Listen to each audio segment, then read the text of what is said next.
Hi, I'm Nia, aka Uwu Arts, and this is my channel. Today we'll be talking about 5 reasons why I dislike the art community, or what I don't like about it to be more exact. Remember, these are my opinions. Also, I'll be using some drama in the art community as examples. If you want to be so kind and support me, hit the subscribe button, turn on post notifications, and follow me on my art Instagram. The link is in the description below.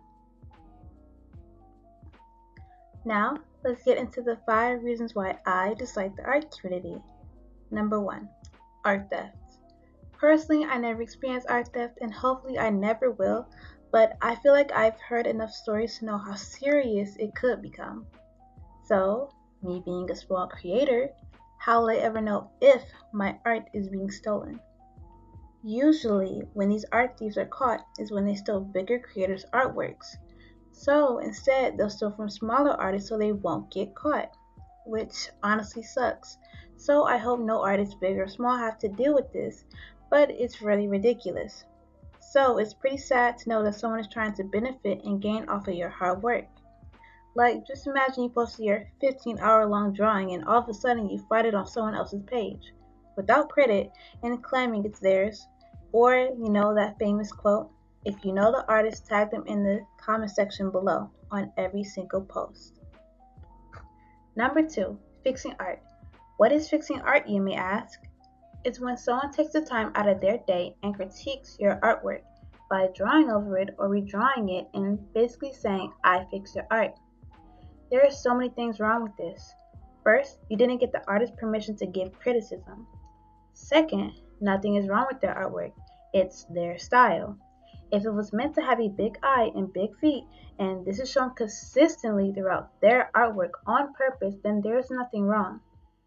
I feel like fixing art started off as a way to help artists, but now people turn it into a way to degrade other artists. An example is the infamous Z Fixes Art controversy. If you haven't heard of Z Fixes Art, basically they are a Twitter artist who draws skinny anime characters and makes them fat and black in a way to desexualize them and, I guess, fix them? Only it's pretty disgusting and weird, but recently she's been hacked and not safe for work stuff is on this, so I don't recommend going on Twitter and looking at her page. I'll give you guys a link to this amazing YouTuber, Omnia, because she goes more in depth into the drama about Z Fixes Art. Number 3, it's my art style. Now, it may sound like I'm contradicting myself, but wait, I'll explain. Say that you're looking for criticism on your artwork, and someone criticizes your character proportions, and you respond with, hey, that's my art style. Then what was the point of asking for criticism then? In all honesty, in order for people to learn how to draw the human body, or anything in that fact, we first need to know some type of proportions.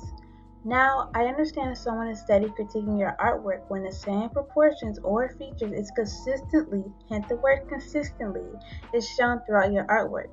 Then I feel like you can say that that's your art style. But it's another thing to get upset with someone giving you constructive criticism and using that as an excuse for not being as skilled in the particular thing that they've mentioned. Number 4. Wow, your art is so awesome. I can never draw like you. Well, how am I supposed to respond to that? Other than making a whole paragraph hyping you up about your art, of course. But I just hate it when artists compliment other artists by bringing themselves down. Of course, your art is not going to be like mine. Of course, you're not going to be like me. We are all unique and different. The same goes with our art styles as well.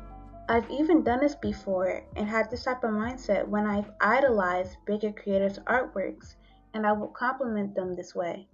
But now as I've grown and I've seen how these type of comments puts them in an awkward position, I'm like, wow, never again.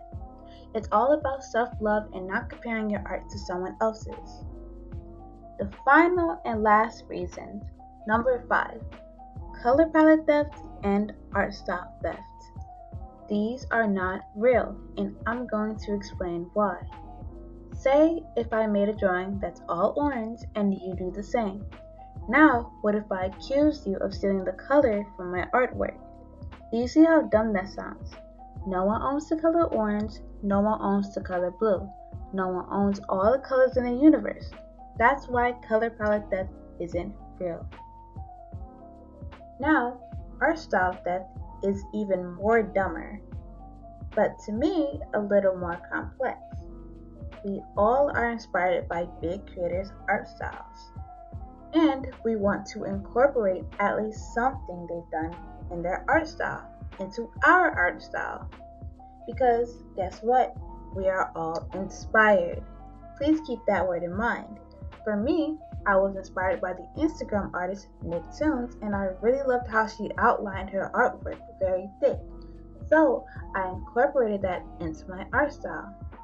Also, I saw a bunch of artworks with leaves and plants all over the characters. So I incorporated that into my art style.